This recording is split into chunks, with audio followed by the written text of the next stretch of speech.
पिछले क्लास में हम लोग डिस्कस किए थे फ्रिक्शन के बारे में, और हमने बताया था कि फ्रिक्शन दो तरह का होगा, स्टैटिक फ्रिक्शन और काइनेटिक फ्रिक्शन, है ना। तो स्टैटिक फ्रिक्शन के बारे में हमने डिस्कस किया था। आज हम लोग उस पर एक क्वेश्चन करेंगे, है ना। तो हमने बताया था क्वेश्चन करते हैं, क्वेश्चन एक लिखते हैं फिर इसके बाद करते हैं ना। क्वेश्चन हमारे पास, ठीक है ना। एक ब्लॉक है,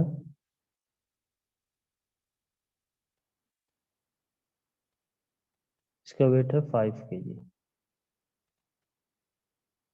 5 kg, ठीक है ना। और इस पर एक फोर्स अप्लाई कर रहे हैं, एफ फोर्स अप्लाई कर रहे हैं। सिंपल है,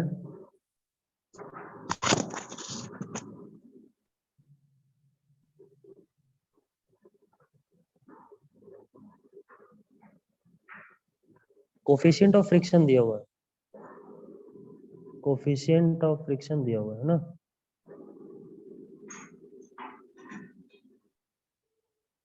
ये सरफेस है और ये रफ है, और कोफिशिएंट ऑफ फ्रिक्शन दिया है 0.3, 0.3 है ना। अब इसके बाद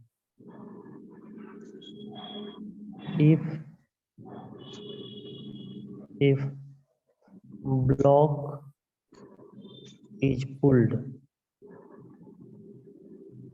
by force F, find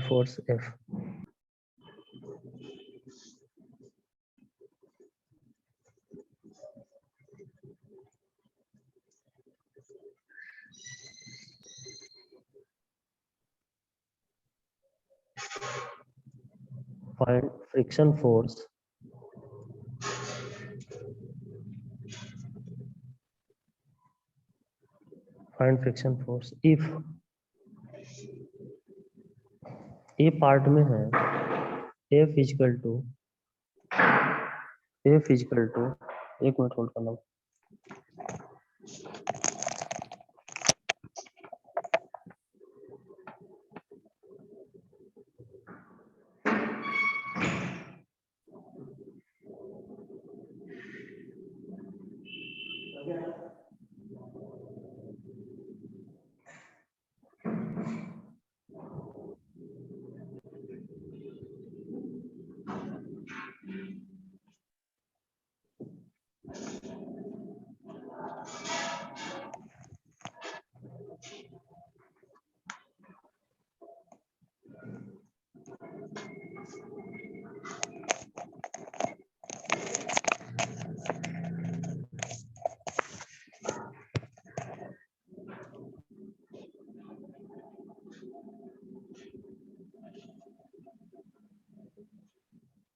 F is equal to दे रखा है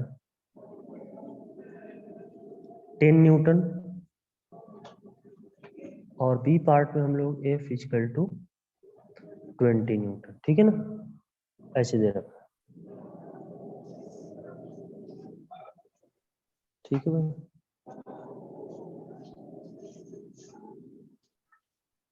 तो ये क्वेश्चन है, अब देखते हैं इसको कैसे करना है।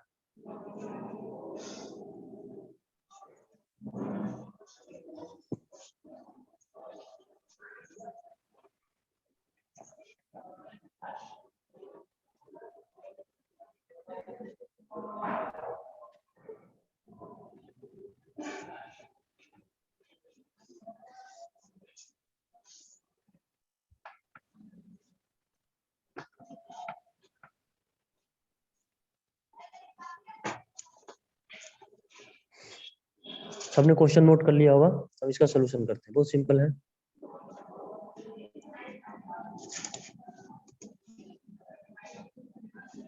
ठीक है ना। क्वेश्चन समझ में आ गया होगा, हम यहाँ बताते हैं। देखो, ये जो फोर्स है F लगा रहे हैं, यहाँ 5 kg का एक ब्लॉक है हमारे पास, 5 kg का ब्लॉक है, और हमने इसको रफ सरफेस पर रख दिया है, और इसका फ्रिक्शन कोफिशिएंट दिया 0.3। और यहाँ जो हमने फोर्स लगाया F, एक्सटर्नल फोर्स है। इस फोर्स से हम पार्टिकल को कहीं हॉरिजॉन्टल डायरेक्शन में ऐसे, जैसा कि पेन का डायरेक्शन दिख रहा है जैसे मूव कर रहा है, इसी डायरेक्शन में हम बॉडी को मूव कराना चाहते हैं ना। तो पहले हम लोग क्या करते हैं कि पहले 10 न्यूटन फोर्स इस पर अप्लाई करते हैं, एफ का वैल्यू 10 रखते हैं, और जब 10 रखते हैं तो फिर हम देखते हैं कि तब उस केस में तो क्वेश्चन ये कर रहा है कि जब हमने एफ का वैल्यू 10 रखना है तब फ्रिक्शन का वैल्यू क्या होगा। साथ ही साथ ये भी पूछ रहा है कि यदि एफ का वैल्यू हम इंक्रीज करा के 20 न्यूटन कर दें तब जो है फ्रिक्शन क्या होगा।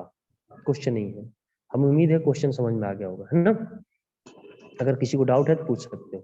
तो हमें क्या करना है, फर्स्ट में हम लोग लिखते हैं ए पार्ट, ठीक है ना। ए पार्ट सबसे पहले हम लोग क्या करेंगे, इसका एफबीटी ड्रॉ करेंगे, इस ब्लॉक का एफबीटी ड्रॉ करेंगे। यहाँ 5 kg है भाई, तो एफबीटी के लिए हमने बताया है कि वेट लगेगा डाउनवर्ड, वेट क्या लगेगा डाउनवर्ड, तो 5g लगा डाउनवर्ड, ठीक है ना।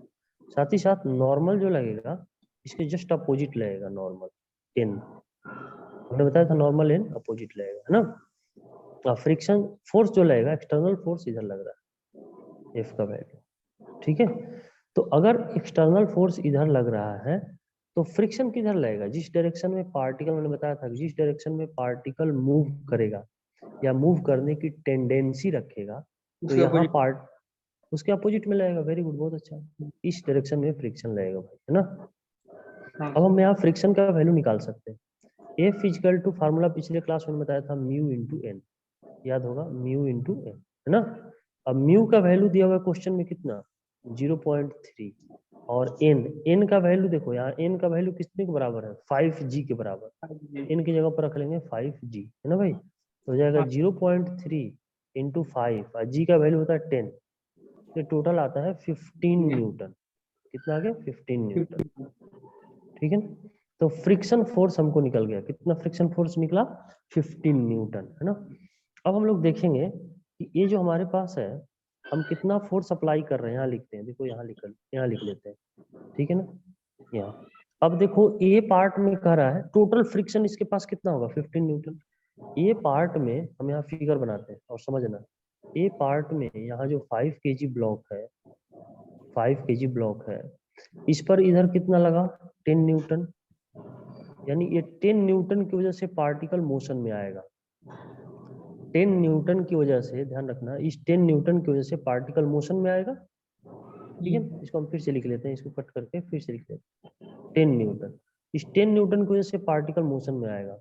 और पिछले क्लास हमने कहा था कि फ्रिक्शन सेल्फ एडजस्टिंग फोर्स होता है। सेल्फ एडजस्टिंग फोर्स का मतलब ये हुआ कि जितना जरूरत है उतना ही फोर्स लगाएगा, जरूरत से ज्यादा लगा ही नहीं सकता। अगर मान लो अगर 10 न्यूटन से पार्टिकल कहीं इधर मूव कर रहा है, इस डायरेक्शन में मूव कर रहा है 10 न्यूटन से, तो फ्रिक्शन कितना मिनिमम होना चाहिए, तो भाई 10 न्यूटन अगर इस डायरेक्शन में हम लोग फोर्स लगा लें, इसके अपोजिट में भी 10 न्यूटन लगाए तो पार्टिकल अपने पोजीशन रेस्ट में रहेगा। यानी फर्स्ट पार्ट में जो है हमारे पास वो फ्रिक्शन का वैल्यू जो आएगा, फ्रिक्शन फोर्स का जो वैल्यू आएगा वो कितना आ जाएगा 10 न्यूटन, ठीक है ना। देखो यहाँ हमने निकाला, इसका वैल्यू आया था 15 न्यूटन, तो ऐसा नहीं कि 15 न्यूटन फ्रिक्शन हो जाएगा, नहीं नहीं ऐसा नहीं होगा। यहाँ अगर इसको 10 न्यूटन से पार्टिकल मूवमेंट कर रहा है तो फ्रिक्शन उतना ही फोर्स लगाएगा जिससे कि यह इसका मूवमेंट रुक जाए। तो इसको फ्रिक्शन देखेगा कि भाई हमको तो 10 ही न्यूटन लगाएंगे तो पार्टिकल रेस्ट में हो जाएगा, तो अपना 15 न्यूटन नहीं लगाएगा, केवल 10 न्यूटन। तो इस केस में फ्रिक्शन जो होगा 10 न्यूटन ही होगा, ठीक है ना। अब देखो दूसरा सिचुएशन बी पार्ट में, बी पार्ट में क्या हो रहा होगा, देखो बी पार्ट में क्या हो रहा होगा, ठीक है ना। ये कौन भाई पेन कौन खींच रहा है लाइन, कौन बच्चा है भाई, ऐसा नहीं करो, ठीक है भाई। आपको कोई भी चीजें इस पर खींचनी नहीं है, सिर्फ सुनना है और पढ़ना है भाई। देखो तो हम यहाँ क्या कर रहे थे 5 kg ब्लॉक है ना, 5 kg ब्लॉक, और 5 kg पर कितना लगा रहे हैं बी पार्ट में 20 न्यूटन, ध्यान देना 20 न्यूटन। जैसे ही आप 20 न्यूटन लगाओगे तो इसकी वजह से पार्टिकल मोशन में होगा, किसकी वजह से 20 न्यूटन की वजह से। अब फ्रिक्शन सोचना शुरू करेगा, क्या सोचेगा भाई, ये सोचेगा यार अब तो 20 न्यूटन एक्सटर्नल फोर्स लग रहा है तो हमको कम से कम 20 न्यूटन लगाना पड़ेगा इस पार्टिकल को रेस्ट में लाने के लिए, ऐसा सोच सकता है। लेकिन सोचने से कुछ नहीं होगा, करने से होगा। कितना होगा भाई? देखो ये 15 न्यूटन ही इसके पास फोर्स है। कितना है? 15 न्यूटन ही है, जबकि एक्सटर्नल इसको कितना दिख रहा है? 20 न्यूटन। 20 friction Newton. क्या करेगा? फ्रिक्शन अब जो है टोटल फोर्स जितना इसके पास बचा हुआ है सभी लगाएगा, है ना? ये लगा देगा 15 न्यूटन। अब इसको ये मतलब नहीं है कि पार्टिकल रेस्ट में होगा, मोशन में होगा, कोई बात नहीं। एक्सटर्नल अब मोशन में हो जाए कोई दिक्कत वाली बात, लेकिन इतना श्योर है कि अब जैसे ही देखेगा कि 20, यहाँ क्या देख रहा था? यहाँ देख रहा था कि 10 न्यूटन ही लग रहा है, तो फ्रिक्शन सिर्फ 10 न्यूटन अपोजिट डायरेक्शन में लगाया।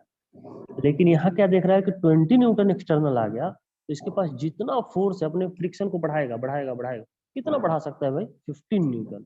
तो टोटल फोर्स यहाँ लगा देगा 15 न्यूटन। तो इस केस में फ्रिक्शन जो आएगा वह आएगा 15 न्यूटन। फ्रिक्शन जो आएगा 15 न्यूटन। तो फर्स्ट वाले केस में 10 न्यूटन फ्रिक्शन होगा, सेकंड वाले केस में 15 न्यूटन फ्रिक्शन होगा। हमें उम्मीद है सबको समझ में आया होगा। अगर किसी को नहीं आया है तो आप पूछ सकते हो, कोई दिक्कत वाली बात नहीं। सही इसमें पार्ट नोट वाला करो। बताइए। क्या? ये पार्ट वाला फिर से वाला वाला। ये पार्ट वाली पहले इसको एक बार नोट कर लो, स्क्रीनशॉट ले लो। नोट करने का टाइम थोड़ा हम लोग के पास कम है, सिलेबस कंप्लीट करनी है, तो हम लोग को स्क्रीनशॉट ले लो। मैं ये पार्ट वाला बता रहा हूँ, ठीक है? Yes sir. अभी बता रहा हूँ मैं, और डिटेल में बता रहा हूँ।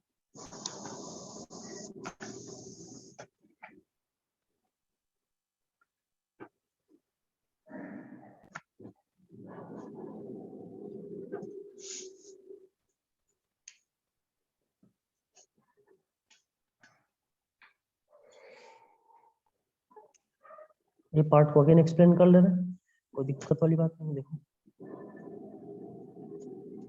ये पार्ट में ये जो बॉडी है ये कहीं यहाँ है, 5 kg ब्लॉक है ना? और हाँ इधर जो है एक्सटर्नल फोर्स लग रहा है F = 10 न्यूटन। फ्रिक्शन क्या होगा? इसके अपोजिट में लगने वाला है। ठीक है?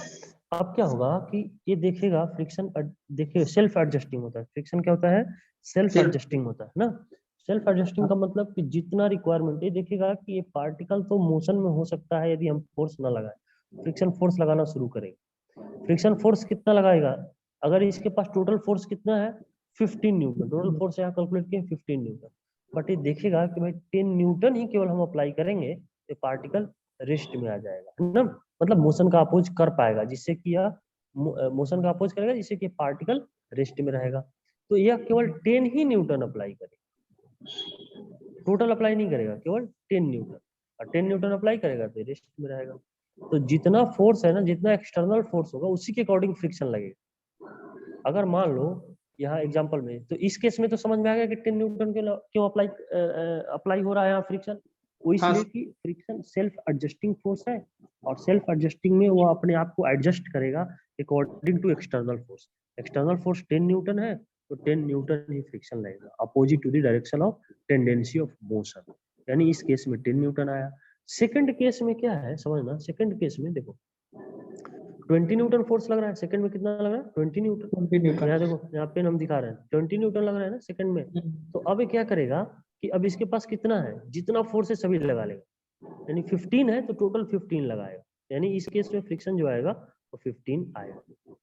अब इस केस से हट के सोचना है, पहले समझो, डिसिप्लिन के साथ पढ़नी है, जैसा मैंने डिस्कस किया था, है ना? 2 मिनट उस पर डिस्कशन करेंगे, लेकिन पहले इसको समझ लेते हैं। देखो यहाँ हमारे पास क्या है, यहाँ जो है 20 न्यूटन फोर्स लगा, 20 न्यूटन। अगर मान लो फ्रिक्शन यहाँ रहता 30 न्यूटन, ये क्वेश्चन में नहीं है, हम अलग बता रहे हैं, ध्यान देना। अगर यहाँ टोटल फ्रिक्शन 30 न्यूटन होता और यहाँ एक्सटर्नल फोर्स से देखता कि 20 न्यूटन लग रहा है, तो उस केस में वो 30 न्यूटन नहीं लगाता भाई, वो कितना लगाता? सिर्फ 20 न्यूटन लगाता। लेकिन यहाँ इसके पास है ही 15 न्यूटन, तो इस केस में टोटल फोर्स अप्लाई कर देगा। यानी इस केस में फ्रिक्शन हो जाएगा 15 न्यूटन। बात समझ में आई? हाँ सर। वेरी गुड, बहुत अच्छा।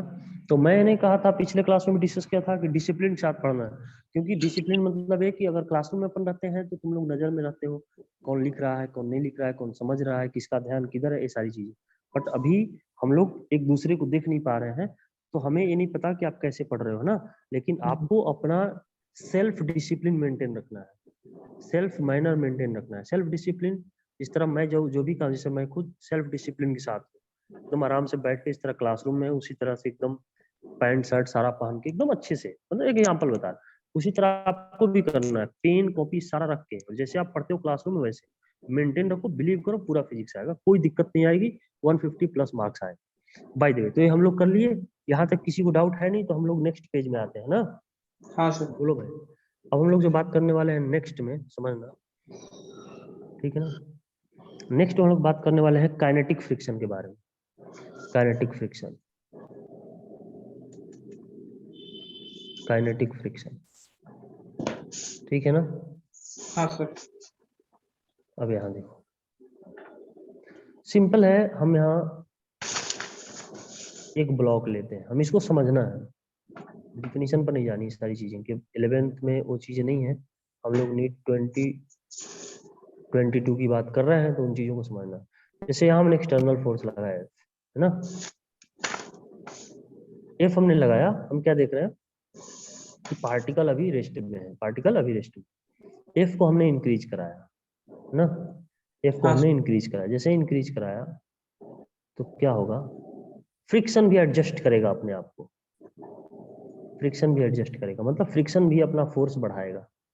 लेकिन और ज्यादा हम लोग इंक्रीज करें एक्सटर्नल को, तो और जितना ज्यादा इंक्रीज करते जाएंगे फ्रिक्शन अपने आप को एडजस्ट करेगा। लेकिन एक समय ऐसा आएगा, ठीक है ना, अगर इसको हम लोग इंक्रीज कराते रहते कैसा आएगा कि अब इसका लिमिटिंग कंडीशन आ जाएगा। लिमिटिंग कंडीशन का मतलब ये हुआ, जैसे यहाँ एक रफ स्केच में हम लोग देखें तो फ्रिक्शन है मान लो 20 न्यूटन मैक्सिमम, है ना, और हमने एक्सटर्नल फोर्स जो लगा दिया, एक्सटर्नल की बात करते हैं, एक्सटर्नल फोर्स लगा दिया 20.1 न्यूटन, है ना। तो हाँ जैसे ही हमने ज्यादा लगाया इससे, ये जो है फ्रिक्शन, इसका लिमिटिंग है, मतलब अगर 20 तक तो ये बर्दाश्त करेगा, मतलब 20 तक यदि आप एक्सटर्नल फोर्स लगाते हो तो ये पार्टिकल को मूव नहीं करने देगा, यानी 20 इसका लिमिटिंग फ्रिक्शन, इससे ज्यादा ये लगा नहीं सकता, इसके पास इससे ज्यादा फोर्स है नहीं। तो जैसे ही 20 पॉइंट समथिंग करेंगे तो ये पार्टिकल मोशन में आ जाएगा। यानी कि मोशन में कोई भी पार्टिकल मोशन में, जैसे फ्रिक्शन क्या करेगा, पार्टिकल को रोकेगा, वो नहीं चाहेगा मोशन में आए, पार्टिकल के मोशन के अपोजिट डायरेक्शन में फोर्स लगाएगा। ऐसा क्यों करेगा, क्योंकि मोशन को प्रिवेंट करना चाहेगा। लेकिन उसकी भी एक लिमिट है भाई, है ना, एक लिमिट के बाद वो क्या करेगा कि अब उससे ज्यादा फोर्स लगा ही नहीं सकता। तो अब उसके बाद अगर थोड़ा सा भी आप एक्सटर्नल फोर्स बढ़ाते हो, इंक्रीज कराते हो, उस केस में क्या होगा, पार्टिकल मोशन में हो जाएगा। अच्छा चलो भाई, हमने मान लिया पार्टिकल मोशन में, पार्टिकल कहीं मोशन में हो गया, चलो ठीक है हमने मान लिया। अब क्वेश्चन ये है कि जब पार्टिकल मोशन में हो गया तो क्या फ्रिक्शन नाराज हो गया कि नहीं अब हम फोर्स नहीं लगाएंगे, नहीं ऐसा नहीं है भाई, फ्रिक्शन फोर्स तब भी लगाते रहेगा, पार्टिकल भले मोशन में रहे, ठीक है। इसने कोशिश किया कि नहीं, हाँ हम मोशन को प्रिवेंट करें, मोशन में ना होने दें, बट एक्सटर्नल फोर्स यदि ज्यादा हो जाए फ्रिक्शन से, उस केस में पार्टिकल मोशन में हो जाता है। और जब पार्टिकल मोशन में तो हो जाता है, ठीक है, तो फ्रिक्शन तब भी एक्ट करते रहता है। ऐसा बिल्कुल भी नहीं है कि जब मोशन में हो गया तो फ्रिक्शन एक्ट करना बंद कर देगा, नहीं, फ्रिक्शन एक्ट करते रहता है। तो जब पार्टिकल, ऐसे कर सकते हैं कि जब पार्टिकल मोशन में हो और उस समय जो फ्रिक्शन लगे, उस फ्रिक्शन को बोलते हैं हम लोग काइनेटिक फ्रिक्शन। क्या बोलेंगे, काइनेटिक फ्रिक्शन। क्लियर है भाई, बोलो। तो ये हाँ जो है सर। एक काइनेटिक फ्रिक्शन, मतलब हम यहाँ लिख सकते हैं फ्रिक्शन एक्ट, यहाँ लिख सकते हैं, एक लाइन में लिख लेते हैं, कोई दिक्कत वाली बात नहीं। Friction acts when particle in motion, particle in motion, जब पार्टिकल मोशन में होता है तब भी फ्रिक्शन एक्ट करता है, उसको बोलते हैं काइनेटिक फ्रिक्शन। इस केस में जो फ्रिक्शन होगा वो डायरेक्टली प्रोपोर्शनल है नॉर्मल। इस फ्रिक्शन में काइनेटिक फ्रिक्शन के मतलब काइनेटिक, है ना, तो फ्रिक्शन के इस साइन को हटाएंगे, कांस्टेंट जोड़ेंगे, इस साइन को हटाएंगे तो एक कांस्टेंट जोड़ेंगे, है ना। तो देखो ये कांस्टेंट जोड़ते हैं भाई, तो हमने किया एफ के, है ना, F k equal to mu, mu constant है, और इनटू एन, ये आ गया। कभी कभी म्यू के भी लिखते हैं, म्यू के मतलब कोफिशिएंट ऑफ काइनेटिक फ्रिक्शन, इसको पढ़ेंगे coefficient of, coefficient of kinetic friction, coefficient of kinetic friction. इस केस में इसको बोलेंगे कोफिशिएंट ऑफ काइनेटिक।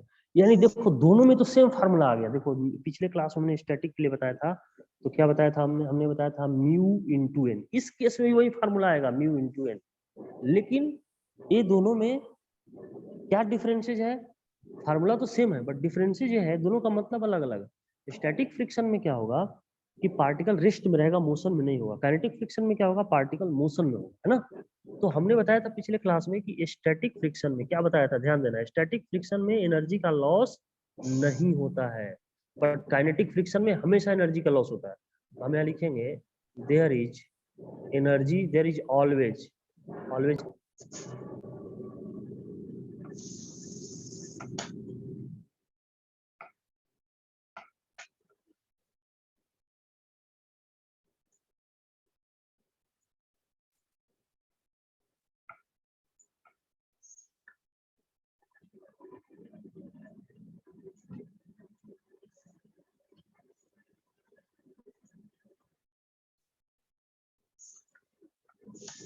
भाई तो देयर इज, देखो पासवर्ड, एक स्टूडेंट का कॉल है, पासवर्ड नहीं पता चल रहा है, पासवर्ड दीपक है, DEEPAK, है ना। तो आप सभी स्मॉल में रखना है। There is always energy loss, there is always energy loss during, there is always energy loss during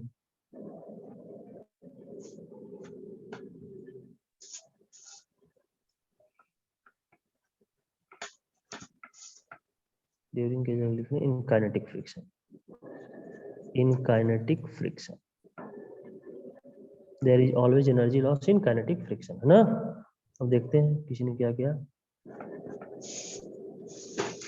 join कर लिया, वेरी गुड, बहुत अच्छा,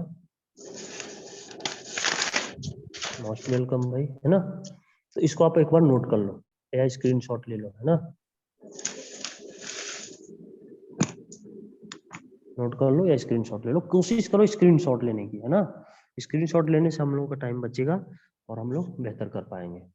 चलो, ये सभी ने नोट कर लिया? Yes sir. आगे बढ़े भाई, स्क्रीनशॉट ले लो आप, आगे बढ़ते हैं।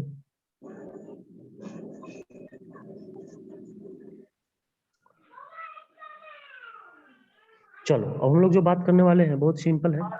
Hello sir, good evening. Good evening बेटा, ज्वाइन कर लिए हो, आराम से पढ़ो, है ना। फिर हम लोग बाद में बात करेंगे जब फाइनल स्टेज पे पहुंचे, क्लास के बाद जो भी डिस्कशन होगा, है ना। नोट में कुछ चीजें लिखते हैं ना, देखो यहाँ जो हमारे पास है, यहाँ जो हमारे पास है, एक ब्लॉक ले लिया हमने, एम ब्लॉक, ठीक है ना। क्वेश्चन आते हैं भाई, बड़ा सिंपल आते हैं, नीट में आते हैं और एकदम बिल्कुल हो जाएंगे, कोई घबराने वाली बात। हमने क्या किया, इस पर एक एक्सटर्नल फोर्स लगा लिया, एफ एक्सटर्नल लगा लिया, एफ एक्सटर्नल, या पार्टिकल भी वेलोसिटी से मोशन में हो गया, भी वेलोसिटी मतलब मोशन में होगा तो कुछ वेलोसिटी रहा होगा ना, तो हमने कर लिया। इस केस में जो फ्रिक्शन लगेगा, काइनेटिक लगेगा स्टैटिक लगेगा, बताओ।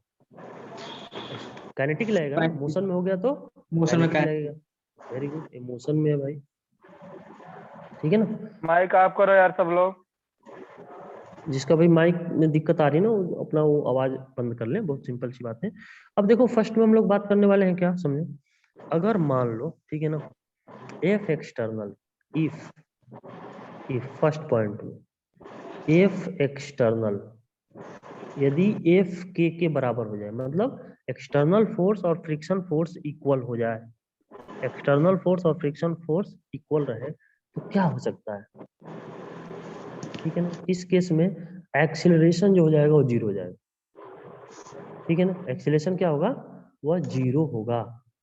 तो एक्सीलरेशन जीरो मतलब वेलोसिटी कांस्टेंट होगा, वेलोसिटी इस केस मोशन में तो होगा लेकिन वेलोसिटी कांस्टेंट वेलोसिटी से मूव करेगा, कब, जब ये जो है external force F k equal हो जाएगा, ठीक है।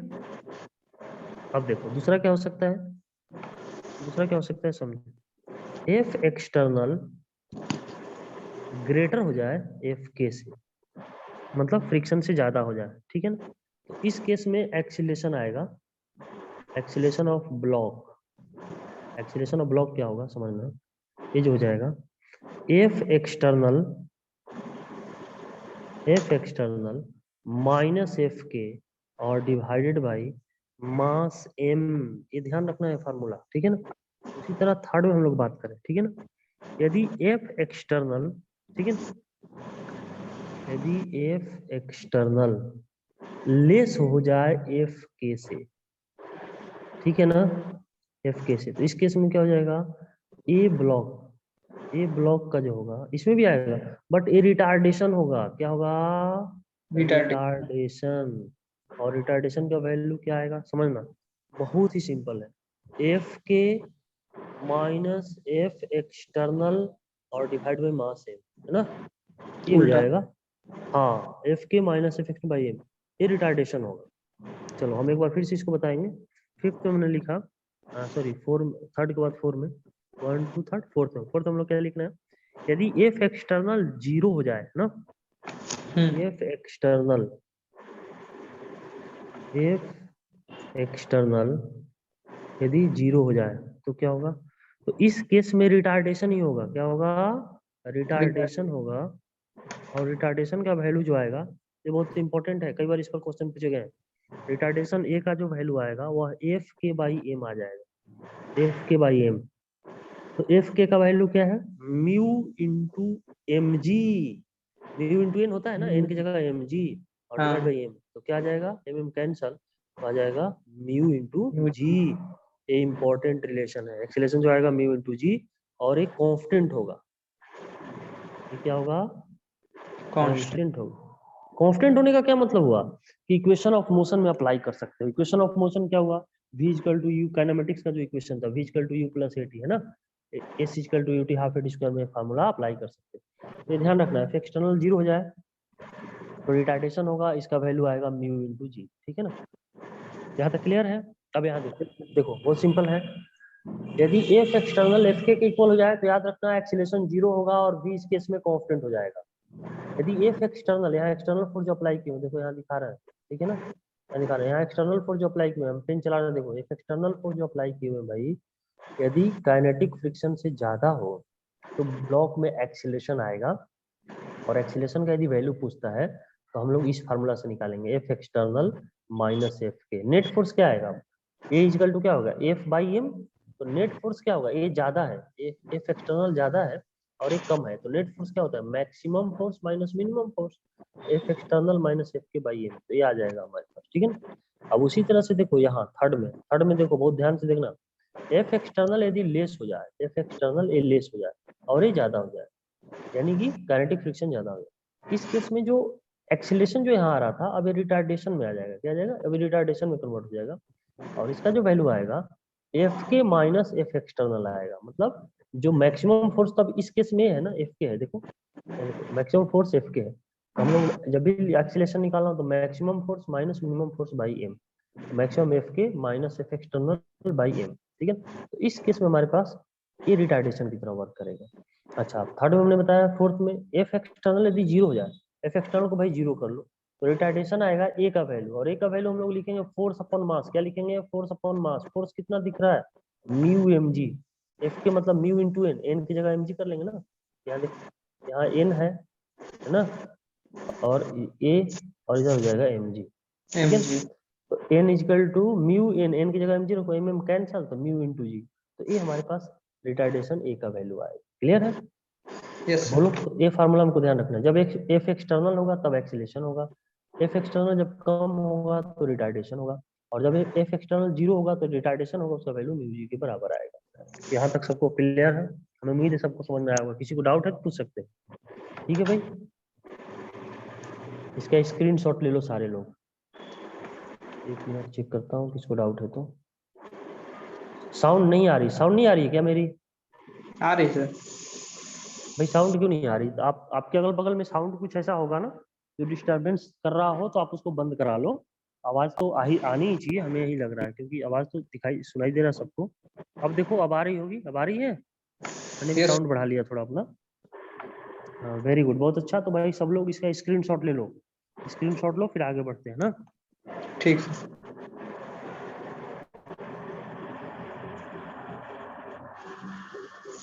चलो अब आगे बढ़े।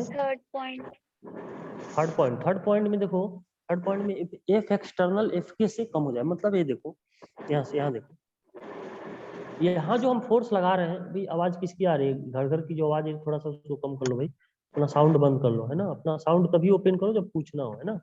तो यहाँ देखो एफ एक्सटर्नल, यहाँ देखो एफ एक्सटर्नल दिख रहा है ना, देखो पेन में चला रहा हूँ, एफ एक्सटर्नल, एफ एक्सटर्नल यदि लेस हो जाए किससे, काइनेटिक से, देखो ये फ्रिक्शन से कम हो जाए, एफ एक्सटर्नल मतलब इधर से जो तुम फोर्स लगा रहे थे ना, जो तुम खींचना चाह रहे थे, वह आपका फोर्स कम है किससे, ये जो है जो फ्रिक्शन लग रहा है उससे, तो इस केस में रिटार्डेशन लगेगा। रिटार्डेशन मतलब क्या हुआ, रिटार्डेशन क्या करेगा, आपकी स्पीड को कम करने लगेगा, ठीक है ना, आपके वेलोसिटी जो जो आपका वेलोसिटी था उसको कम करेगा।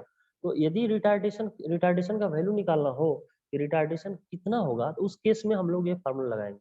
मतलब अब बड़ा कौन है, यहाँ देखो थर्ड केस में बड़ा हो गया एफ के, तो एफ के में से एफ एक्सटर्नल को घटाएंगे और मास से डिवाइड कर देंगे, तो हमको रिटार्डेशन का वैल्यू निकल जाएगा।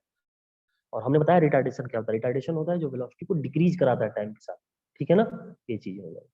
समझ में आ गया, और किसी को डाउट है पूछ लो। तो चलो हम लोग नेक्स्ट पेज में चलते हैं भाई, है ना। अब हम लोग क्या करते हैं समझना कि एक नोट का दूसरा पॉइंट, ध्यान रखना। नोट कर, यदि मान लो कोई पार्टिकल है, क्लियर है, और इसका यस सर। वेलोसिटी क्या है v, है ना। अब क्या है कि इसका फाइनल वेलोसिटी क्या हो जाता है, जीरो। क्या हो गया, जीरो। ये क्वेश्चन कई बार पूछा गया, हम दिखाएंगे, तुम क्वेश्चन बैंक में चेक कर सकते हो। यहाँ क्या है, वेलोसिटी v था और यहाँ वेलोसिटी क्या हो गया, जीरो। क्यों, ऐसा क्यों हुआ, ऐसा हुआ होगा, क्यों, क्योंकि इस पर रिटार्डेशन मतलब फ्रिक्शन एक्ट कर रहा होगा, इस पर फ्रिक्शन एक्ट कर रहा होगा। तो तुमसे क्वेश्चन में क्या पूछ सकता है बताओ, क्वेश्चन में पूछ सकता है कि टाइम बताओ क्या होगा, क्या पूछेगा, टाइम बताओ टाइम। क्या होगा। तो टाइम अपॉन वी अपॉन ए, ठीक है ना, वी अपॉन ए का वैल्यू डायरेक्ट रखेंगे, म्यू इंटू जी, जी। है ना, ये डायरेक्ट याद रखो, एकदम पूछेगा टाइम, कोई क्वेश्चन जरूरत नहीं, वी अपॉन म्यू जी, ठीक है, ये हो गया, यस ठीक सर। है ना। अगर उसी तरह पूछता है कि बताओ भाई, ऐसा है ना कि कहे कि यहाँ फ्रिक्शन था, क्या कहेगा, यहाँ फ्रिक्शन था, या फिर ये भी कहेगा ना कि दोनों के बीच का कुछ कोफिशिएंट ऑफ फ्रिक्शन दे देगा और कहेगा कि फाइनली पार्टिकल रुक जाता है, क्या पूछेगा, फाइनली पार्टिकल रुक जाता है मतलब स्टॉप हो जाता है, तो बताओ कितना डिस्टेंस कवर किया। डायरेक्ट फार्मूला क्या है, देखो भाई, v square upon two a, clear, two a. Direct formula. तो we square upon two, a की जगह हमें पता है क्या लिखना है, म्यू जी, क्या लिखना है, म्यू इंटू म्यू जी। जी, एकदम डायरेक्ट लिखो, कोई दिक्कत वाली बात नहीं, V square upon two mu G. तो यहाँ से टाइम भी निकाल लेंगे, अगर कहता है कि किसी सरफेस पर हमने पार्टिकल को रख दिया, उस सरफेस का फ्रिक्शन कोफिशिएंट दे रखा है, कह रहा है कितना टाइम बाद यह जो है फाइनल वेलोसिटी इसका जीरो हो जाएगा या फिर स्टॉप हो जाएगा, तो हम लोग ये क्या करेंगे, ऐसे कर लेंगे। अगर S equal to V square upon two A है, तो we square upon two A का वैल्यू यहाँ रख लो, कितना डिस्टेंस कवर किया, तो ये डिस्टेंस का डायरेक्ट फॉर्मूला लगा लेंगे, है ना, इसको आप यस नोट सर। कर लो। साथ ही साथ ये भी ध्यान रखो भाई कि ये जो जो हम लोग लेक्चर कर रहे हैं ना, सारा रिकॉर्ड हो रहा है, ये यूट्यूब पर जानी है, तो सभी स्टूडेंट से हमारा रिक्वेस्ट है कि भाई अपने साउंड को बिल्कुल भी बंद रखो, तभी ओपन करो जब आपको क्वेश्चन पूछना है, अदरवाइज म्यूट पर लगा दो, ठीक है ना, ताकि यूट्यूब पर वो चीजें जाए, क्योंकि अब ना ही मेरे पास इतना टाइम है और ना ही इतना मेहनत करना चाहता हूँ कि यार फिर से वीडियो लेक्चर बनाऊं, है ना, तो यही चीजें जाएंगी। तो मुझे उम्मीद है कि इस बात को समझोगे, और जो जो बच्चों का साउंड आ रहा है ना, तो वो बंद कर लो, जब पूछना हो आप ओपन करो फिर पूछो, है ना। यहाँ तक सबको क्लियर है, किसी को डाउट है तो पूछ लो, सबको समझ में आ गया। चलो वेरी गुड, बहुत ही अच्छा, बहुत ही अच्छा। हम लोग क्वेश्चन करते हैं, एक बड़ा सिंपल सा क्वेश्चन है, ठीक है ना।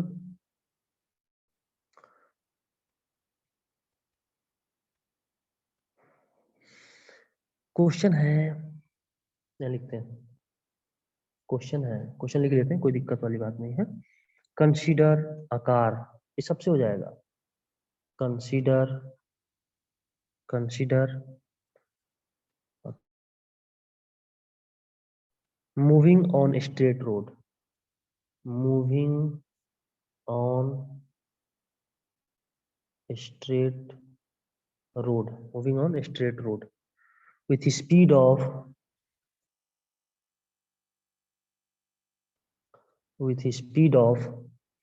100 metre per second, 100 metre per second, ठीक है ना। The distance at which the distance at which the distance at which car can stopped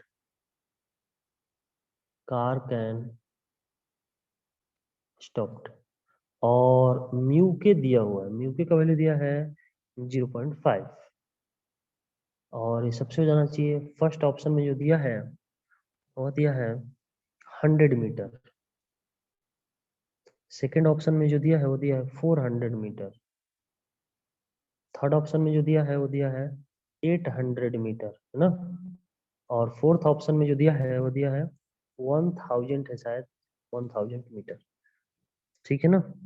तो भाई इसको करना है, सर डी इसको वाला कर, है। डी वाला है।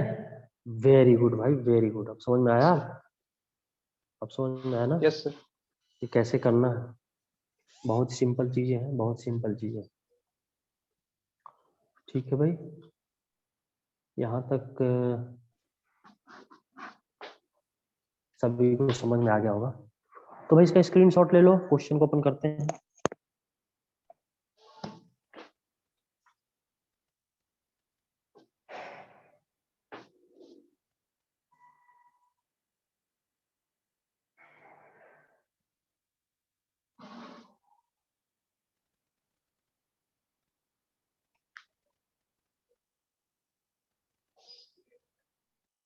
सबसे हो जाना चाहिए, हमको उम्मीद है सबसे हो गया होगा।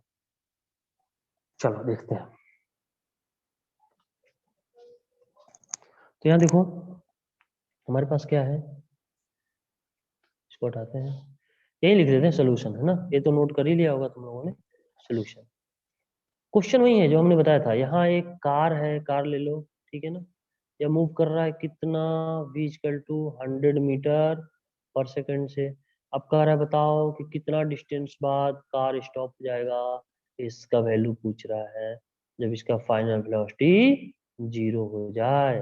देखो कौन फार्मूला आ जाएगा, we square upon 2 mu G, कोई टेंशन नहीं, V square upon 2 mu G, 2 मतलब म्यू जी। हाँ 100 का स्क्वायर अपॉन 2, म्यू का वैल्यू 0.5 इंटू 10, है ना। तो ये कितना आ फाइव। जाएगा, ये आ जाएगा करीब यस सर। 1000 मीटर। सॉल्व करोगे बस, सिंपल, ठीक है ना। चलो नेक्स्ट क्वेश्चन हमारे पास, यस इसको सर। देख लेते हैं। और इसको हम लोग स्क्रीनशॉट ले लो, इसका स्क्रीनशॉट ले लो, बहुत सिंपल है चीजें।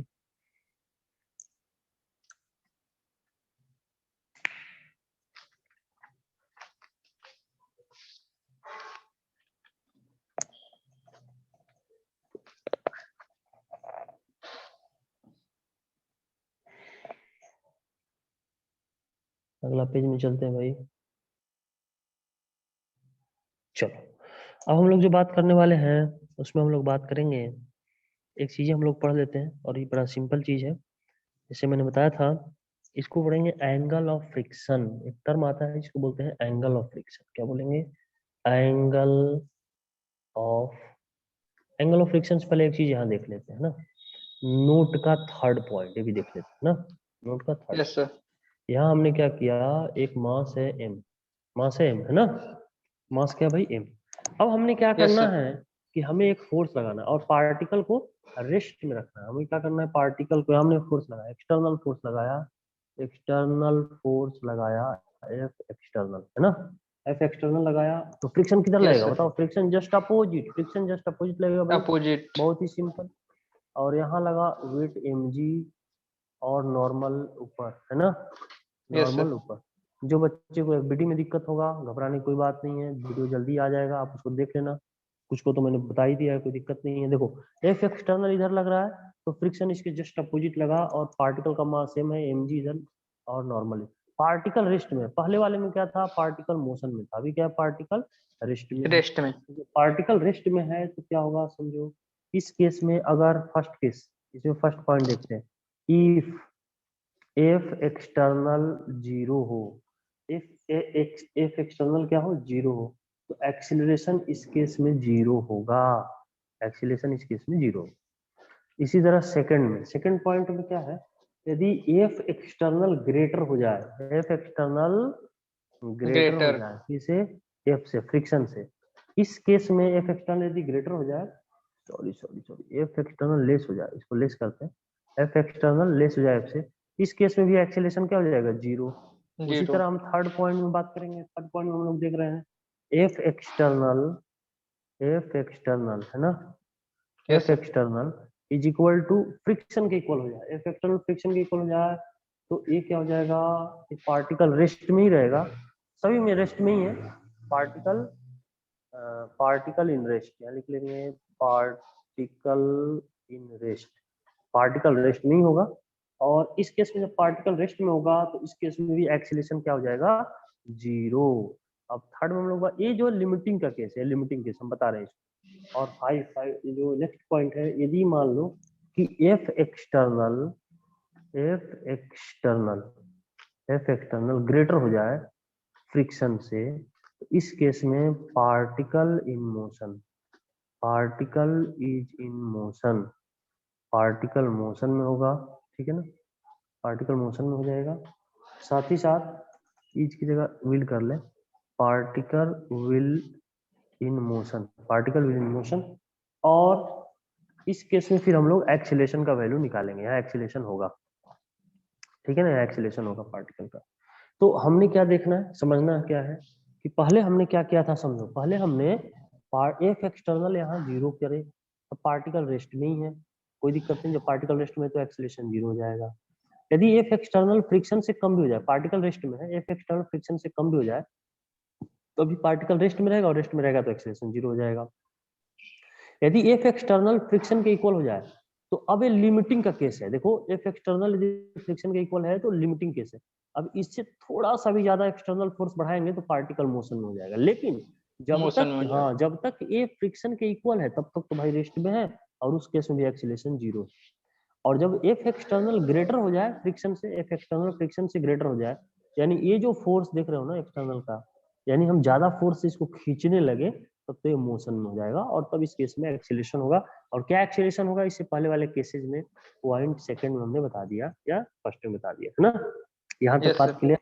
अब हम लोग जो बात करने वाले हैं नेक्स्ट में, इसको आप लोग स्क्रीनशॉट ले लो, ठीक है ना, स्क्रीनशॉट ले लो, फिर मैं अगले पेज पर चलता हूँ, है ना, तो स्क्रीनशॉट ले लो आप। सर चौथे वाला का एक्सीलरेशन क्या होगा? एक्सीलरेशन यही आएगा, F external minus F upon M, यदि लिखना हो तो भाई लिखेंगे yes sir. F external minus F, है ना, और डिवाइड बाई एम, यही आ जाएगा acceleration, maximum yes sir. Force minus minimum by mass, acceleration आ जाएगा, है ना। चलो इसको नोट कर लो ठीक। भाई, इसको नोट कर लो, अपन बात करेंगे नेक्स्ट में।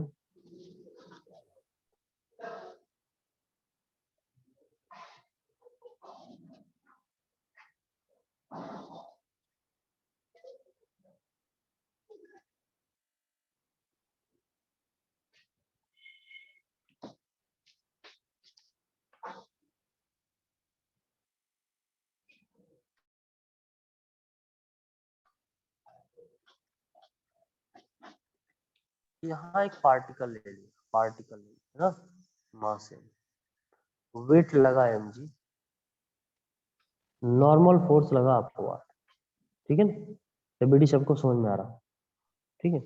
अब क्या होगा, फ्रिक्शन किधर लगेगा, फ्रिक्शन लगेगा इस डायरेक्शन। यदि पार्टिकल इधर मूव करता, मान लो मोशन अगर ऐसे होता है, इसका होने की संभावना ऐसे है, क्योंकि इधर ही एक्सटर्नल फोर्स लगाएंगे तो फ्रिक्शन जो लगेगा वह कहीं इधर लगेगा, है ना, फ्रिक्शन। अब हम यस लोग सर। क्या करते हैं कि हम लोग यहाँ जो है एक पॉइंट, सभी फोर्स को एक पॉइंट पे लेके आते हैं, ये पॉइंट हम ले लिया, ये लगा है एम जी, ठीक है ना, इधर जो लगा भाई सीधा लाइन है भाई, ध्यान रखना सीधा लाइन, इधर जो लगा नॉर्मल, ठीक है, और इधर जो लगा इस डायरेक्शन में जो लगा इधर लगा फ्रिक्शन, है ना। अब देखो फ्रिक्शन और नॉर्मल, फ्रिक्शन नॉर्मल का जो रिजल्टेंट आएगा, अब क्वेश्चन है कि फ्रिक्शन नॉर्मल का रिजल्टेंट क्या आएगा, है ना, फ्रिक्शन एंड नॉर्मल का रिजल्टेंट क्या आएगा। तो देखो ये हो गया हमारा नॉर्मल,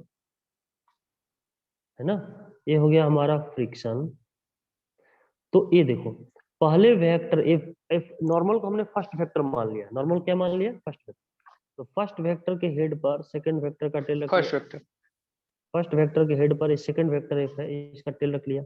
रिजल्टेंट ड्रॉ करने के लिए इसको भूल जाओ, इसको भूल जाओ, इसको भूल जाओ, इसको भूल जाओ, है ना, इसको हमने यहाँ रख लिया, यानी फर्स्ट वेक्टर के हेड पर यस सेकंड सर। वेक्टर का टेल। अब हम लोग क्या करते हैं, फर्स्ट के टेल से लास्ट के हेड को मिला देते हैं, फर्स्ट के टेल से लास्ट के हेड को मिला दिया, है ना, ये आया हमारा रिजल्टेंट, ये यस आया सर। जो हमारा रिजल्टेंट। तो याद रखना, क्या याद रखना इस डिफिनीशन में, याद रखना है एंगल ऑफ फ्रिक्शन में कि जो नॉर्मल और फ्रिक्शन का रिजल्टेंट आएगा, जो मतलब ये है ना भाई, ये नॉर्मल एंड फ्रिक्शन का रिजल्टेंट है ना, नॉर्मल एंड फ्रिक्शन का रिजल्टेंट, नॉर्मल के साथ जो एंगल बनाएगा यही कहलाएगा एंगल ऑफ फ्रिक्शन। फिर से एक बार बोल रहा हूँ, समझना। नॉर्मल एंड फ्रिक्शन का ये रिजल्ट है। मतलब अगर हम इसको दूसरे कलर में देखना चाहें, थोड़ा समझना होगा, आप समझ लो, ठीक है ना। एक मिनट भाई, यहाँ देखो, देखो ये नॉर्मल है ना, ये नॉर्मल है, ये फ्रिक्शन है। तो ये दोनों का रिजल्टेंट ये है, ये दोनों का रिजल्टेंट ये लाइन है। तो नॉर्मल और फ्रिक्शन का जो रिजल्टेंट है, वह नॉर्मल के साथ, ये नॉर्मल के साथ जो एंगल बनाएगा वही कहलाएगा एंगल ऑफ फ्रिक्शन। यानी देखो, एंगल ऑफ फ्रिक्शन हमको देखना हो तो ये तो रिजल्टेंट आएगा भाई, ये तो रिजल्टेंट होगा दोनों का। ये लाइन देख रहे यस हो, सर। दोनों का रिजल्टेंट है। और रिजल्टेंट जो नॉर्मल के साथ एंगल बनाएगा, यही एंगल होगा लेमडा, ये एंगल होगा लेमडा, ठीक है ना। तो लेमडा यस का सर। वैल्यू यदि हमको लिख निकालना है कि लेमडा का वैल्यू क्या होगा, तो क्या करते हैं, यहाँ एक फिगर बना लेते हैं अगेन, ठीक है ना। ये देखो, बहुत सिंपल, बहुत ही सिंपल है। ये जो चीजें ऐसे, और ये हमने ले लिया ऐसे, ठीक है ना। ये फोर्स इन है, ये फोर्स एफ है, ये एंगल है लेमडा। तो इस ट्रायंगल में देखो, इस ट्रायंगल में 10 लेमडा लेंगे, तो यही ट्रायंगल यहाँ भी बनेगा, इसको बढ़ाएंगे तो एक ट्रायंगल बनेगा, है ना। तो हमारे पास आ जाएगा 10 लेमडा। 10 लेमडा इजकल टू होगा परपेंडिकुलर अपॉन बेस। परपेंडिकुलर यहाँ क्या दिख रहा है, परपेंडिकुलर तो ये लाइन दिख रहा है, और ये कौन सा लाइन है, फ्रिक्शन का लाइन है। तो हम यहाँ लिखेंगे फ्रिक्शन अपॉन बेस, क्या है, तो बेस है एन, ये तो बेस है ना, यस एन, सर। यहाँ लिख लिए बेस एन, ठीक है ना। अगर हम इसको थोड़ा सा और अच्छे से करना चाहें तो आसानी से कर सकते हैं, फिर कोई नहीं, बात तो वही आनी है।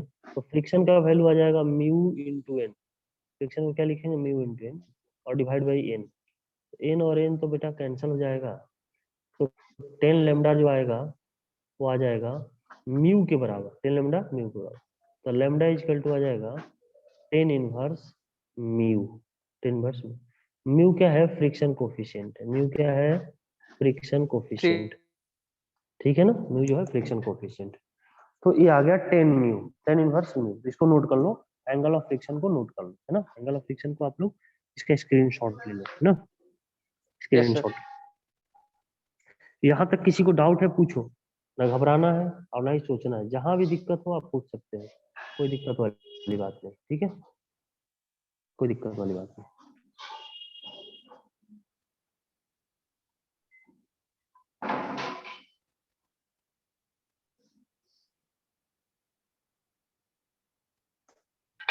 सर हाँ बताओ, 10 लैम्डा वो वापस बता दीजिए एक बार और। फिर से कर बताया, पाया नहीं। फिर से बताते हैं, कोई दिक्कत नहीं। देखो यहाँ क्या था, जैसे हमने इसको ले लिया, यहाँ फिगर बनाते हैं, थोड़ा सा अच्छा फिगर बनाते हैं, कोई घबराने वाली बात नहीं है ना। देखो यहाँ हमने एक लाइन खींचना है, ठीक है, और यहाँ एक लाइन खींचनी है। ये जो डायरेक्शन है ये हम देंगे, ठीक है, ये एन का है, और यहाँ एक लाइन खींचनी है,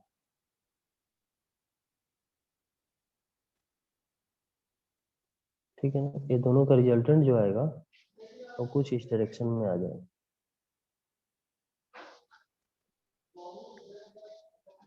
अब देखो, बहुत सिंपल है, बहुत सिंपल है। यहाँ देखो, यहाँ जो हमारे पास है, ये जो लाइन है, समझना, ये जो लाइन है एन का लाइन है, ये जो लाइन है एन का नॉर्मल, है ना।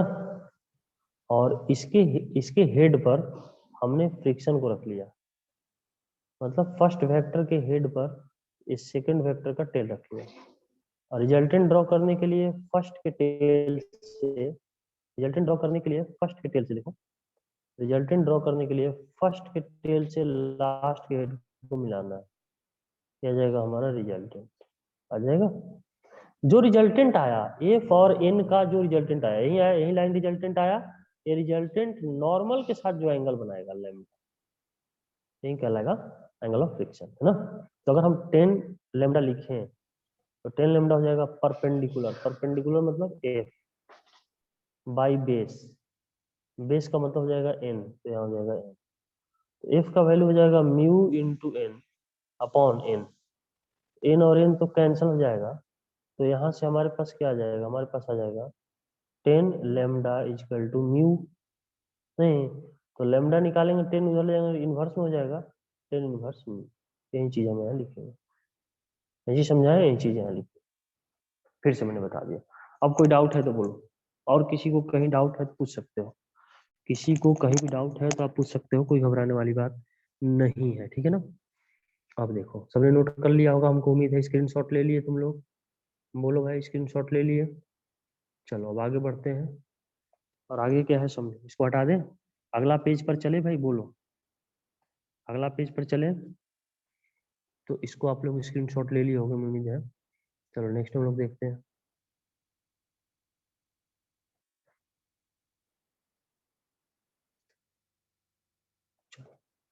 नेक्स्ट में क्या है, नेक्स्ट में है, आवाज आ रही है हमारी सबको, हमारी आवाज पहुंच रही है सबको? Yes sir. Very good. अब हम लोग बात करेंगे एंगल ऑफ रिपोज के बारे में, बोलो angle of repose, angle of repose है ना, एंगल ऑफ रिपोज। बहुत ही सिंपल है, बहुत सिंपल है।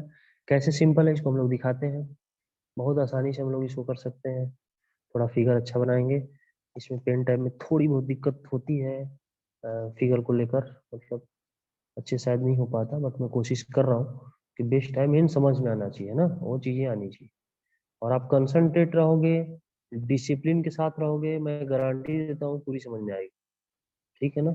डिसिप्लिन नहीं है, कहीं नहीं समझ सकते भाई, सिंपल, ठीक है ना। ये चीजें हमारे पास, और इसको अपन क्या करेंगे, यहाँ से एक लाइन ऐसे खींच लेते हैं, ठीक है ना। ये आ गया हमारे पास इनक्लाइन प्लेन, क्या आ गया, इनक्लाइन प्लेन।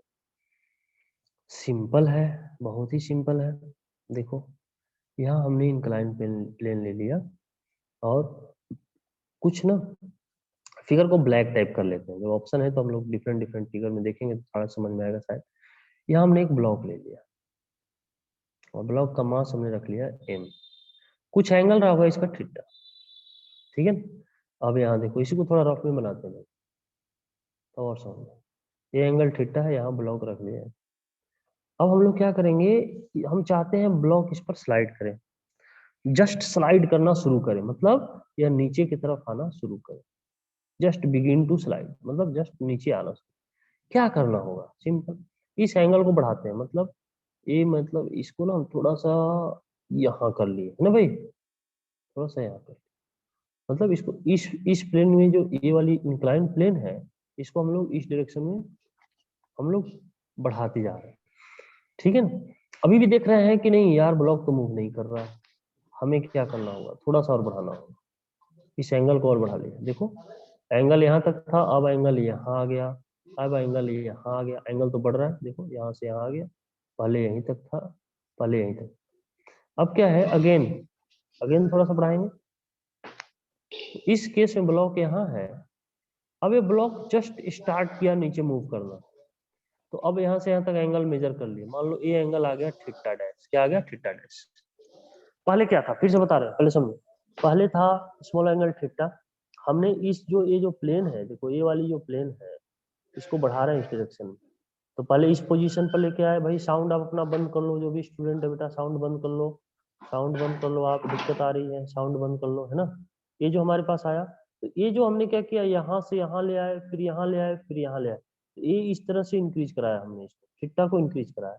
हमने ऐसा मान लिया कि थीटा डैश जैसे ही आया, क्या आया, थीटा डैश, थीटा डैश जैसे ही आया, तो हमने मान लिया कि ब्लॉक जस्ट स्टार्ट हुआ मूव करना, जस्ट स्टार्ट हुआ मूव करना, मतलब नीचे की तरफ आने लगा, इंक्लाइन प्लेन से नीचे आने लगा, तो इस थीटा डैश को बोलेंगे एंगल ऑफ रिपोज, क्या बोलेंगे, एंगल ऑफ रिपोज।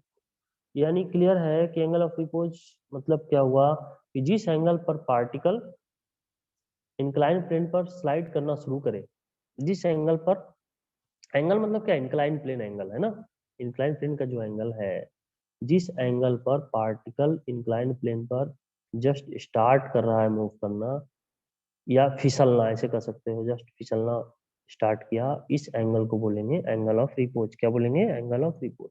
तो अब हम लोग क्या करेंगे, इसका हम लोग एफबीडी ड्रॉ कर लेंगे, क्या कर लेंगे, एफबीडी,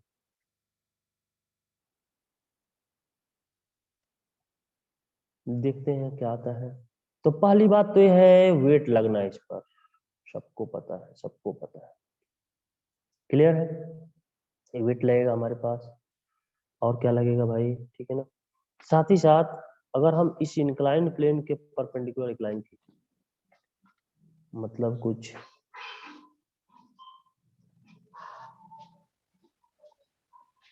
इस टाइप का इंक्लाइन प्लेन के परपेंडिकुलर, है ना। तो ए एंगल अगर थीटा है, हमने बताया था यदि yes sir. A angle theta है ना, तो ये जो प्लेन है इसके साथ भी perpendicular to the plane inclination दोनों सेम होगा। मतलब इस जो वर्टिकल लाइन है और ये जो प्लेन के परपेंडिकुलर, ये भी एंगल हो जाएगा थीटा, थीटा। ये हमने बताया था, है ना। तो इधर लगेगा भाई एम जी, तो इसके साथ हो जाएगा M G M G cos theta. Cos theta, very good. और इसके परपेंडिकुलर हमने बताया था, एक कॉस के लाइन के परपेंडिकुलर हमने बताया एम था, जी साइन थीटा। वेरी गुड, बहुत ही अच्छा, एम जी साइन थीटा। और ये जो नॉर्मल है इधर लगेगा भाई नॉर्मल एन, नॉर्मल एन। अबे क्वेश्चन है पार्टिकल किधर मूव करेगा, इस डायरेक्शन मूव करेगा तो फ्रिक्शन जस्ट इसके अपोजिट लगेगा इधर, है ना। Yes sir. एफबीडी में हमें उम्मीद है कि किसी को दिक्कत नहीं हुई होगी। हमने क्या किया, वेट लगाया एम जी, ये एंगल थीटा है तो एंगल थीटा होगा, जिसके साथ एंगल बनाएगा एम जी कॉस थीटा, उसके perpendicular M G sine theta, normal जो लगेगा M G cos theta just opposite N लगेगा। फ्रिक्शन जो है, पार्टिकल यदि मूव करेगा तो डाउनवर्ड, तो फ्रिक्शन अपवर्ड लगेगा। यहाँ तक सबको क्लियर हो जाना चाहिए। हम लिखेंगे एट इक्विलिब्रियम। इक्विलिब्रियम मतलब क्या हुआ, इक्विलिब्रियम का मतलब नेट फोर्स पार्टिकल पर जीरो, हमने इक्विलिब्रियम कंडीशन बताया था और कहा था नेट फोर्स जीरो होना चाहिए। नेट फोर्स जीरो होने का मतलब क्या है, नेट फोर्स, जिसके यहाँ साउंड आ रही भाई बंद कर लो आप आवाज, है ना। नेट फोर्स जीरो आने का मतलब ये है कि जितना फोर्स एफ है उतना ही force M G sine theta हो जाए, यानी ए फोर्स और ए फोर्स इक्वल हो जाए, तो इस डायरेक्शन में नेट जीरो हो जाएगा। उसी तरह से एन और M G cos theta equal हो जाए, एन और M G cos theta equal हो जाए, तब भी ये पार्टिकल पर, अब पार्टिकल अपने पोजीशन पर रहेगा। M G sine theta equal to F हम लिख सकते हैं, इक्वेशन फर्स्ट, है ना।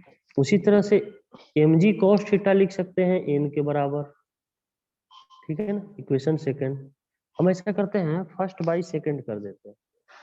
फर्स्ट बाई सेकंड करेंगे तो फर्स्ट वाला क्या आ जाएगा, फर्स्ट वाला आ जाएगा M G sine theta, second वाला आ जाएगा M G cos theta, theta और एफ का वैल्यू हो जाएगा एफ अपॉन एन, है ना। एन तो म्यू यहाँ एम जी और एम जी तो कैंसिल हो जाएगा, तो साइन अपॉन कॉस हो जाएगा टेन टेन थीटा, थे।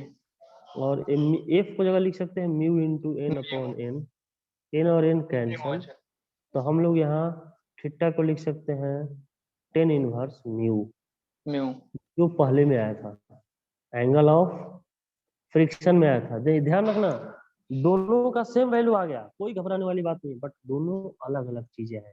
एंगल ऑफ रिपोज अलग है, एंगल ऑफ फ्रिक्शन अलग है, इसका पूरा पूरा ध्यान रखिए, ठीक है ना। तो theta equal to tan inverse mu, इसमें भी आया था उसमें भी। तो हम लोग ये थीटा जो आया इस एंगल पर यदि हम पार्टिकल को रखेंगे तो हमारा पार्टिकल मूव करना शुरू करेगा। सर दोनों इक्वल नहीं हो सकता है। नहीं बेटा, दोनों चीजें अलग अलग है, एंगल ऑफ रिपोज अलग है, एंगल ऑफ फ्रिक्शन अलग है, ठीक है। सर इसको एंगल ऑफ स्लाइडिंग भी कर सकते हैं ना। कर सकते जो हो, कोई दिक्कत नहीं, बट रिपोज नाम है, कोई दिक्कत वाली बात नहीं, इसको नोट कर लो। सर एंगल ऑफ रिपोज का मतलब होता है कि जो हॉरिजॉन्टल के साथ मिनिमम एंगल बनाए जिससे बॉडी मूव करे, बस वही यही है। बात है। हाँ हाँ हाँ, बस यही चीज है, यही तो ठीक हम सर। समझाए।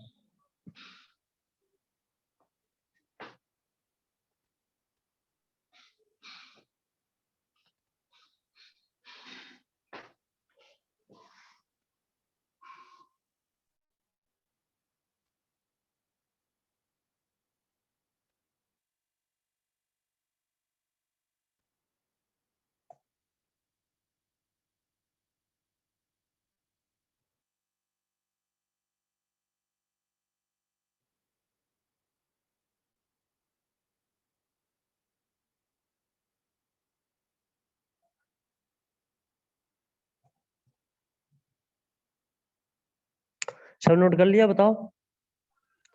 चलो एक क्वेश्चन लिखते हैं, नेक्स्ट में क्वेश्चन करेंगे, है ना। क्वेश्चन क्या है, समझ बताते हैं। क्वेश्चन है ए block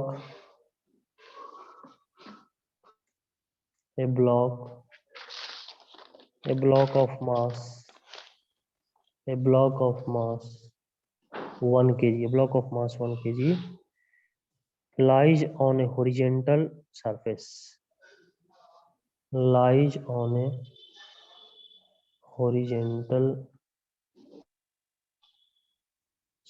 ठीक है, lies on horizontal surface in a truck, है ना, in a truck. The coefficient of static friction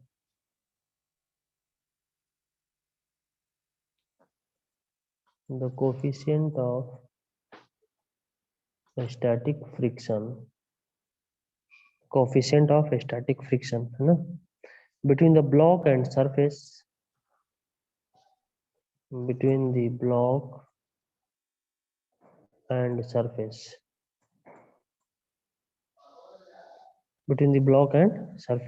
is 0.6. If the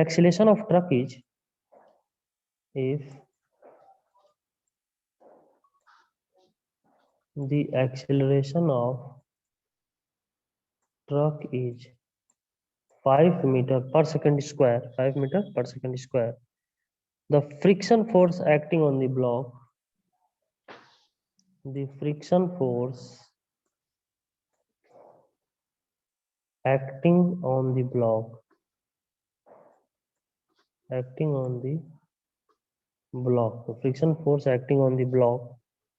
is A option में है 2 न्यूटन, बी ऑप्शन में है 3 न्यूटन, सी ऑप्शन में है 4 न्यूटन, ठीक है ना, डी ऑप्शन में है 5 न्यूटन, ठीक है ना, डी ऑप्शन में है 5 न्यूटन। इसको नोट करो और इस क्वेश्चन को करो।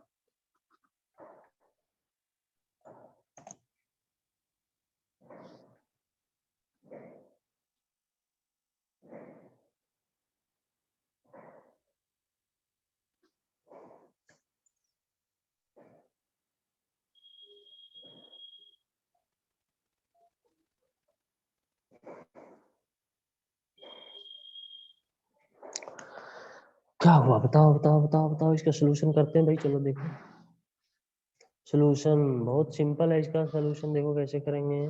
एक ब्लॉक है, मास 1 kg, वो वेट लगेगा 1 g, नॉर्मल फोर्स लगेगा, बोलो यदि पार्टिकल इधर मूव कर रहा है 5 मीटर पर सेकंड स्क्वायर से, तो फ्रिक्शन इधर लगेगा ना, तो फ्रिक्शन इक्वल टू लिखेंगे म्यू इंटू एन।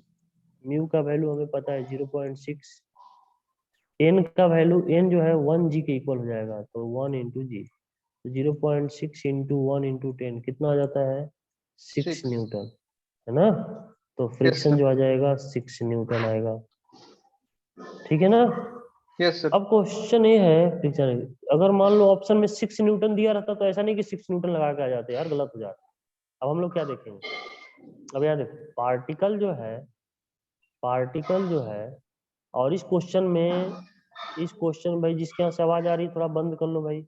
इस क्वेश्चन में अगर 6 न्यूटन नहीं दिया तो क्वेश्चन को बहुत आसान कर दिया, बहुत सिंपल कर दिया, अदरवाइज फंस सकते थे। ये फिजिकल टू होता है मास इनटू एक्सीलरेशन, एक्सटर्नल फोर्स निकाले 1 और एक्सीलरेशन 5, यानी कितना फोर्स लग रहा है एक्सटर्नल 5 न्यूटन, नहीं। Yes sir. देखो external force equal to mass into acceleration, mass है 1, एक्सीलरेशन है, तो हमारे पास एक्सटर्नल फोर्स आया 5 न्यूटन। फ्रिक्शन इधर कितना लग रहा था, फ्रिक्शन टोटल कितना है 6 न्यूटन है, टोटल इसके पास कितना फ्रिक्शन है 6 न्यूटन। अब फ्रिक्शन क्या करेगा, सेल्फ एडजस्टिंग फोर्स है। फ्रिक्शन क्या है बताओ, सेल्फ स्टडिंग फोर्स। हाँ सेल्फ एडजस्टिंग फोर्स है। क्या करेगा, ये अपने आप को एडजस्ट करेगा, कैसे देखेगा, अरे यार ये तो 5 न्यूटन से ही हम काम चला लेंगे, क्योंकि एक्सटर्नल फोर्स 5 न्यूटन ही लग रहा है ना, तो ये फ्रिक्शन 6 न्यूटन नहीं लगाएगा, यहाँ जो फ्रिक्शन है फ्रिक्शन लगाएगा केवल और केवल 5 न्यूटन। तो इस केस में आंसर जो होगा वो क्या हो जाएगा 5 न्यूटन। समझ आई बात। Yes sir. डाउट है तो बताओ। इसको नोट कर लो भाई। किसके यहाँ से इतनी आवाज आ रही है भाई? ये यूट्यूब जाना है यार, अच्छा नहीं लगेगा। थोड़ा एकदम मतलब तरीके से रखा करो भाई। हमको उम्मीद है कि क्वेश्चन समझ में आ गया होगा। हमें सबको ये चीजें समझ में आ गई होगी कि 5 न्यूटन क्यों होगा, क्यों। सबसे पहले हमने फ्रिक्शन निकाल लिया है, फिर से बताते हैं। देखो, सबसे पहले हमने फ्रिक्शन निकाला म्यू इंटू एन, तो म्यू इंटू एन से 6 न्यूटन आया, 6 न्यूटन आया, 6 न्यूटन आया, ठीक है। अब हम लोग देखेंगे एक्सटर्नल फोर्स कितना लग रहा था भाई, क्योंकि एक्सीलरेशन दिया हुआ है। एक्सीलरेशन कितना दिया है? 5 मीटर पर सेकंड स्क्वायर। तो हम एक्सटर्नल फोर्स निकालेंगे मास इंटू एक्सीलरेशन। क्या निकालेंगे? Mass into acceleration. मास का वैल्यू दिया 1, एक्सीलरेशन दिया 5, तो टोटल आया 5 न्यूटन। यानी एक्सटर्नल फोर्स लग रहा है 5 न्यूटन, ठीक है ना। तो फ्रिक्शन इसके जस्ट अपोजिट लगेगा। कितना टोटल, कितना फोर्स लेके बैठा हुआ है? 6 न्यूटन। तो देखेगा कि अरे यार 5 न्यूटन से ही काम हमारा चल जा रहा है ना, क्योंकि एक्सटर्नल 5 न्यूटन ही इस पर बॉडी को मोशन कराने के लिए रिस्पॉन्सिबल होगा। ये क्या करेगा? फ्रिक्शन, फ्रिक्शन करेगा ये केवल 5 न्यूटन ही फोर्स लगाएगा। तो उस केस में पार्टिकल रेस्टिंग हो जाएगा, इसलिए स्टैटिक फ्रिक्शन दिया हुआ, ठीक है ना। अब हमको लगे, उम्मीद है कि सबको समझ में आ गया होगा। अगला क्वेश्चन करते हैं। हम लोग नेक्स्ट पेज में चलेंगे। हमें उम्मीद है सबने स्क्रीनशॉट ले लिया होगा। हमने कहा है कि स्क्रीनशॉट लेना है, क्यों? टाइम कम है हम लोग के पास, काम बहुत ज्यादा। बाय द वे, हम लोग अब यहाँ देखते हैं अगला अगला पॉइंट। अगला पेज पर आ जाता है। अगला पेज में क्वेश्चन है। क्वेश्चन क्या है समझना। क्वेश्चन बहुत ही सिंपल है, बहुत ही आसान है, ठीक है ना। A block B is pushes a block B, a block B is pushed, P-U-S-H-E-D, pushed, ठीक है ना, along a horizontal surface, along a horizontal surface, along horizontal surface with an initial velocity V, with an initial velocity V, initial velocity V. If mu is coefficient of sliding friction, coefficient of sliding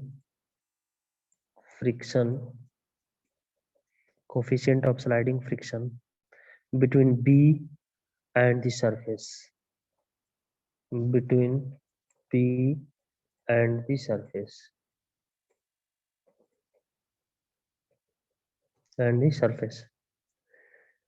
the block B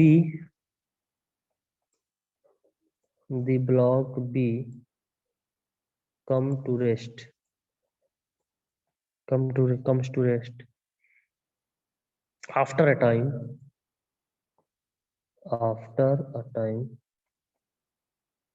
हमें उम्मीद है सबसे हो जाएगा। Option है V upon mu G, B में है option हमारे पास म्यू जी अपॉन V, सी में है G अपॉन V, और डी में है V अपॉन G। तो बताओ क्या होगा।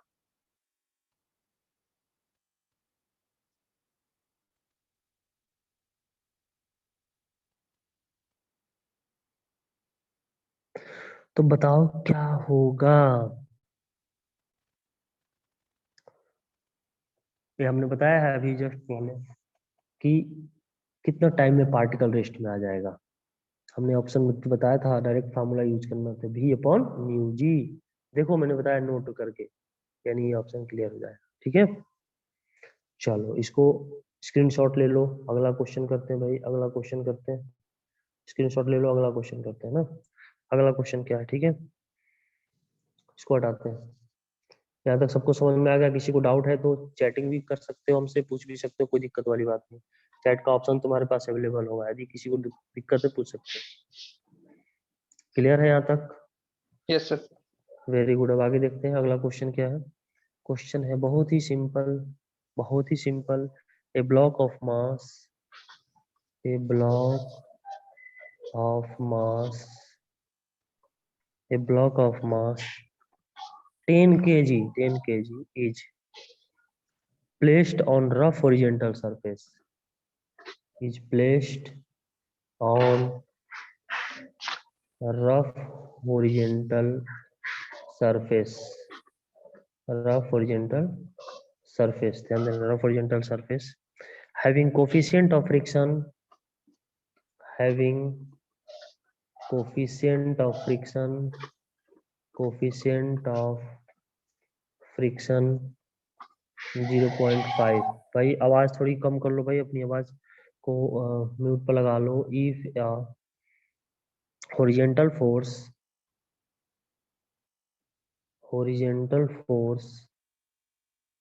100 Newton is applied on it, is applied on it, then the acceleration of the block will be, then the acceleration of block will be acceleration of block will be, A option में दिया हुआ है, क्या दिया हुआ है, 15 metre पर second square.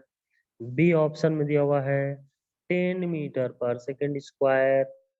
C option में दिया हुआ है 5 मीटर पर सेकंड स्क्वायर। और डी ऑप्शन में दिया, बताओ, 0.5 मीटर पर सेकंड स्क्वायर। क्लियर है? हमें उम्मीद है सबसे हो जाना चाहिए। बहुत ही सिंपल है, बहुत सिंपल है, ठीक है ना। इसको भाई पहले नोट कर लो क्वेश्चन को और फिर देखो कैसे सॉल्व होगा, ठीक है ना।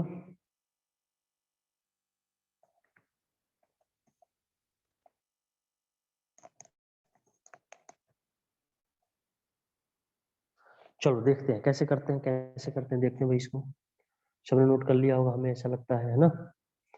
तो स्क्रीनशॉट ले लो क्वेश्चन का स्क्रीनशॉट ले लो। आप कोई दिक्कत वाली बात नहीं है, बिल्कुल भी दिक्कत वाली बात नहीं है। देखते हैं कैसे होता है। अब हम लोग करना क्या है, हमने बताया है कि सबसे पहले हम लोग नेक्स्ट पेज में चले। नेक्स्ट पेज में नहीं, इसी में करते हैं ना। यहाँ लिख लेते हैं सोल्यूशन, बहुत सिंपल है, बहुत सोल्यूशन यहाँ लिखते हैं ना। देखो एक ब्लॉक हमने रखा, ब्लॉक रख लिया, सर देखो 5 आ रहा है। 5 देखते हैं भाई। यस 5 kg है ब्लॉक, वेट लगेगा 5g, नॉर्मल लगेगा ऊपर, इधर फोर्स लग रहा है भाई F external sir 100 10 KG block है। अच्छा 10 kg भाई, तो 10 kg कर लो यहाँ भाई, 10 kg कर लो। ये 10 है, ध्यान करना, 10 है, 10 kg 10g लगेगा, ध्यान देना 10g लगेगा, है ना। अब यस फ्रिक्शन सर। लगेगा भाई इधर, है ना। तो हमने एक्सीलेशन निकालना है, एफ एक्सटर्नल है, एक्सीलेशन निकालना है। तो एक्सीलेशन इक्वल टू हमने बताया है F external minus F upon M, अभी तो बताए हैं। F yes sir. External 100 minus F को लिख सकते हैं mu into N upon M, है ना। तो हो यस जाएगा सर। 100 माइनस म्यू, एन की जगह 10g अपॉन एम, एम का वैल्यू 10। इसको सॉल्व करो तो ये 10 इंटू, ये तो म्यू का वैल्यू कितना दिया है 0.5, म्यू 5 का वैल्यू 50 दिया हो है जाएगा। 0.5, 50 आ जाएगा। Yes sir. बोलो, तो म्यू का 50 वैल्यू माइनस 0.5 तो हो जाएगा 50 माइनस, मतलब ये हो जाएगा, यहाँ लिख लेते हैं, देखते हैं ना। ये हो जाएगा 100 माइनस म्यू का वैल्यू 0.5 इंटू 10 और जी का वैल्यू 10 डिवाइडेड बाई 10।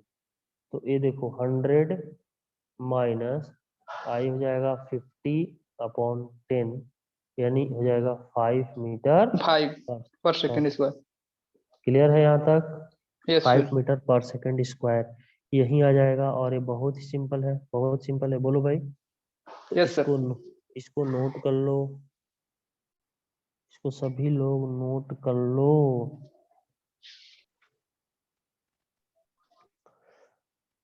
अभी हमने बताया था ना एक्सीलरेशन का फार्मूला है external minus F upon M, है ना। Yes sir. तो इस तरह से हम लोगों का ये सारी चीजें क्लियर हो गया। इसमें इसमें जितने भी तरह के थ्योरी थे वो सारे हमने कर लिए। इसमें फ्रिक्शन में डिफरेंट टाइप ऑफ क्वेश्चन होंगे और बहुत सारे होंगे, तो हम लोग डिफरेंट टाइप ऑफ क्वेश्चंस करेंगे नेक्स्ट क्लास में। अभी करना क्या है, जस्ट मैं इसको डिस्कनेक्ट करूंगा, आप लोग अगेन ज्वाइन कर लेना, ठीक है। इसको मैं डिस्कनेक्ट करूंगा तो सभी लोग ज्वाइन कर लोगे, ठीक है। फिर से तो कुछ चीजें और मैं बताने वाला हूँ ठीक सिलेबस से रिलेटेड और सारी चीजें से, ठीक है ना। तो इसको हम डिस्कनेक्ट कर रहे हैं अपन और फिर से ज्वाइन करोगे। ओके भाई, बाय। ठीक है सर। Bye sir.